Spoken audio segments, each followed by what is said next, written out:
Opa, tudo bem? Eu sou o Luiz Camargo e seja muito bem-vindo.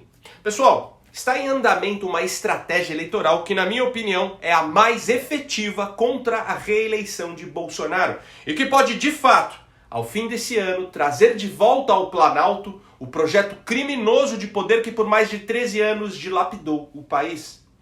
E o mais curioso é que essa estratégia não está sendo colocada em prática pela esquerda propriamente, mas sim por parte de uma suposta direita. Bom, mas antes de entender o que está acontecendo, já deixa o seu like no vídeo para ele ganhar relevância. Confere se você continua inscrito no canal, aciona o sininho das notificações e se for novo por aqui, me dê essa moral e se inscreva no canal. Feito? Então vamos lá. Preste bem atenção.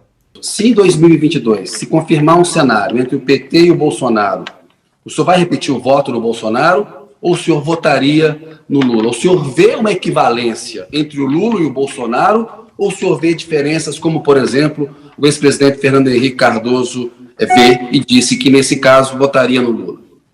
Kennedy, em 18, eu votei contra o PT, não tinha como não votar contra o PT naquela avaliação. Hoje, num segundo turno, a gente vai trabalhar para que isso não aconteça, mas um segundo turno entre Bolsonaro e Lula, eu anulo o voto. Não me sinto à vontade para votar em nenhum dos dois. O mais provável neste momento é o segundo turno Bolsonaro e Lula. Se isso acontecer, você vota em quem? Eita, eu não saio de casa.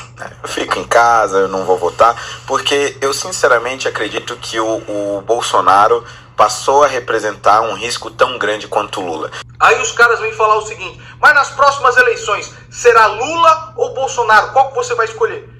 Quem que você escolhe entre Hitler e Stalin? Não tem como escolher. Não tem como escolher. Você nem sai de casa para votar. Todas as vezes que João Amoedo, Kim Kataguiri, Joyce Hasselman, Fernando Holliday, Nando Moura, Mamãe Falei, enfim, todos esses agitadores da tal terceira via são questionados sobre em quem votariam em um segundo turno entre Lula e Bolsonaro, todos são unânimes em afirmar que anulariam o voto ou que simplesmente não sairiam de casa para votar. Todos, sem exceção. E isso por si só já é uma prova incontestável de que essa turma visa apenas um projeto de poder com um fim em si mesmo e que passa muito distante do Brasil e de qualquer agenda liberal ou conservadora. E você já vai entender por quê. Bom, apesar de ser um direito de qualquer cidadão, na minha opinião, o voto branco ou nulo é uma demonstração de covardia. Desde que tirei meu título de eleitor, jamais votei nulo. Se o pleito estiver muito ruim, com um candidato pior que o outro, eu vou sempre escolher o menos pior. Acredito que todo homem deve assumir suas responsabilidades naquilo que lhe cabe. Anular o voto é justamente se abster dela. Se você apresentar para mim um cenário hipotético, com opções de segundo turno absurdas, eu farei uma escolha e explicarei tranquilamente os motivos que me levaram a fazer tal escolha. Jamais ficarei em cima do muro. Nas eleições de 2022, o voto nulo, branco ou a abstenção no segundo turno significa ajudar a eleger o bandido de 9 dedos. Todo brasileiro precisa ter consciência de que o voto nulo é voto Lula. Temos que entender que é uma tradição na esquerda mundial jamais anular voto ou deixar de comparecer a um colégio eleitoral em um dia de pleito. Os canhotos são capazes de saírem do velório da própria mãe para garantirem seus votos. Muito diferente do eleitor que se posiciona mais à direita, que basta fazer um sol no fim de semana da eleição que já é motivo suficiente para ele escolher a praia ao invés da urna. Além disso, enquanto a direita se digladia entre si, enquanto qualquer convergência entre candidatos que se posicionam mais à direita está fora de cogitação, os esquerdistas deixam suas rixas e diferenças de lado e se unem em torno da opção mais viável, não importando quais sejam suas propostas ou suas coligações.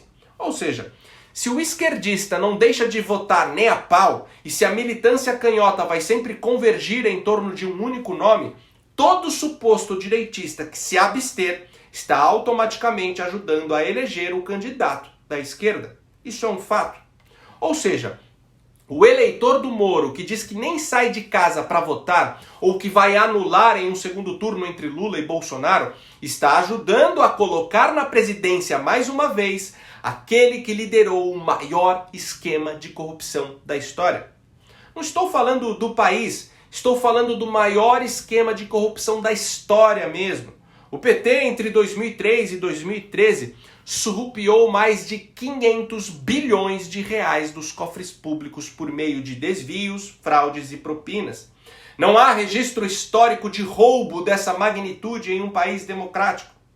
Isso sem contar os diversos assassinatos misteriosos que até agora não tiveram uma conclusão minimamente aceitável, como o do Celso Daniel e do Toninho de Campinas. Pessoas que claramente representavam uma ameaça à continuidade do projeto criminoso de poder. É por isso que colocar Lula e Bolsonaro em pé de igualdade é aquilo que a filósofa Hannah Arendt caracterizou como a banalização do mal. Aliás, pior que isso, é canalice mesmo.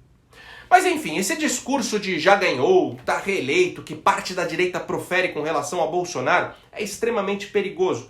Basta olhar o que aconteceu no Chile. Lá as eleições tiveram 53% de abstenções. O que fez Gabriel Boric, uma espécie de Boulos chileno, ascender ao poder. Você entendeu? Foi justamente a omissão da maior parte da população que elegeu um comunista que agora vai colocar aquele país, que já foi o mais próspero e liberal da América Latina, no mesmo caminho da Argentina e da Venezuela. Mas a verdade é que no mundo todo a esquerda vem ganhando força por conta da descrença do cidadão médio com a política. E com a pandemia, onde a ideologização da ciência, onde até a adoção de determinado tratamento médico passou a ser símbolo de polarização, esse cenário de descrença só se agravou. O cidadão médio, que não sabe direito o que significa direita e esquerda, está desacreditado e de saco cheio de tudo. O que as nossas bolhas nos impedem de enxergar é que no Brasil a imensa maioria da população nem sabe como funciona a divisão entre os poderes, não tem a menor ideia de qual é a função de um senador ou para que serve a droga de um ministro do STF. Quando a Anitta fez aquela live com a Gabriela Priori e todo mundo rachou o bico da sua ignorância, onde que ela não sabia, né, o que fazia o poder legislativo ou o executivo, aquilo apenas foi o reflexo da mesma ignorância que permeia grande parte dos brasileiros, que acham que o presidente é uma espécie de monarca que pode fazer o que bem entender e que neste momento estão com raiva de Bolsonaro, achando que ele não mudou o Brasil porque não quis ou porque se corrompeu. É por isso que a eleição deste ano será extremamente complicada. E olha, espero que não, mas eu não duvido que no decorrer desse ano ainda façam um novo lockdown de proporções ainda mais catastróficas para a economia do que o de 2020. Veja bem, eu sou contra proibir qualquer tipo de festividade, eventos, shows, etc. Para mim, cada um deve ser responsável por si. E a essa altura do campeonato não faz mais o menor sentido proibir aglomerações. Só que todos nós estamos presenciando o que está acontecendo após as festas de Natal e Réveillon. Milhares de pessoas vacinadas e contaminadas. E com o carnaval será ainda pior. Embora essa nova variante tenha uma letalidade ínfima e seja de fato só uma gripezinha, sua alta transmissibilidade pode ser o pretexto ideal para fechar tudo de novo, como já está acontecendo em alguns países da Europa. E com o aval do STF, pode ter certeza que governadores e prefeitos farão o que for necessário para instalar o caos no país. Quanto pior estiver a economia quando chegar a eleição, melhor para a oposição.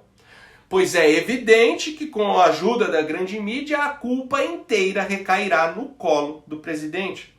Fora que se intensificará a perseguição às mídias alternativas e aos canais conservadores que em 2018 ajudaram Bolsonaro a subir a rampa do Planalto com a campanha mais barata da história e sem precisar de tempo de televisão.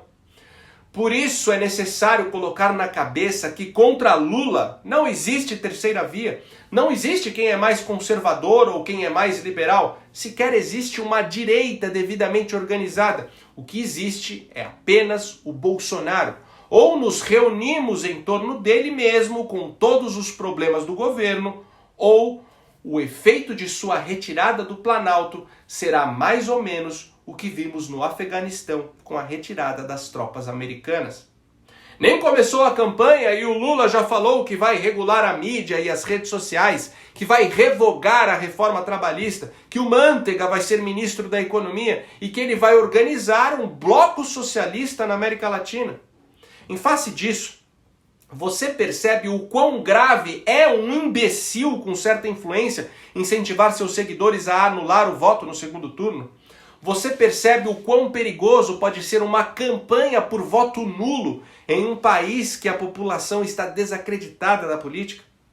Quando aquele sujeito que fez campanha para o Bolsonaro em 2018 hoje apoia o Moro porque não tem maturidade para entender o que é um país aparelhado pela esquerda e dominado há mais de 100 anos por oligarquias fisiológicas, fala que em um segundo turno entre Lula e Bolsonaro ele não sai de casa para votar, esse sujeito está igualando um presidente que não tem um único caso de corrupção no seu governo com um criminoso que desviou bilhões dos cofres públicos e das estatais para um projeto supranacional de poder, que apoiou ditadores assassinos como Fidel Castro, Hugo Chávez, Nicolás Maduro e Gaddafi, que financiou o metrô na Venezuela, refinaria na Bolívia e porto em Cuba, tudo com o dinheiro suado do brasileiro pagador de impostos, e que depois disso ainda foi condenado em 3 instâncias e devidamente preso. Por isso, você pode até não gostar do Bolsonaro e ter muitas críticas ao seu governo, como eu tenho, mas colocá-lo no mesmo patamar de um criminoso do gabarito do Lula, ou é por completa ignorância, ou por uma tremenda falta de caráter. O que separou o Brasil da Venezuela foi justamente a vitória do Bolsonaro em 2018. Foi graças ao Bolsonaro ter subido a rampa do Planalto e não o Haddad, que hoje você pode dar comida para o seu cachorro, ao invés do seu cachorro ser a sua comida. E pode ter certeza que a molecada do MBL, o Mamãe Falei, o Anão Metaleiro, o Amoedo, a Joyce Hasselman, o Marco Antônio Villa e toda a horda de agitadores da terceira via sabem de tudo isso. Eles sabem que apostar em um candidato como o Moro, que não tem a menor viabilidade eleitoral, e promover o voto nulo no segundo turno apenas contribui para a candidatura do Lula. Mas insistem nisso porque todos só têm a ganhar com a vitória do ex-presidiário. Nada oferece mais capital político e relevância do que fazer oposição ao PT. Aliás, o que seria do MBL se não fosse a Dilma? O que seria da Joyce e do Villa se o PT não existisse? O que seria do Nando Moura se não fossem os vídeos atacando o governo petista? E ao romper com Bolsonaro, essa turma ficou em um limbo, falando apenas para alguns acéfalos. Fora que nada ofusca mais quem pretende conquistar o eleitorado da direita, como o Dória e o Amoedo, do que a continuidade do Bolsonaro no poder. Sendo assim, para todos eles, Lula seria a salvação. Bom, acho que a estratégia ficou muito clara, só não enxerga quem não quer.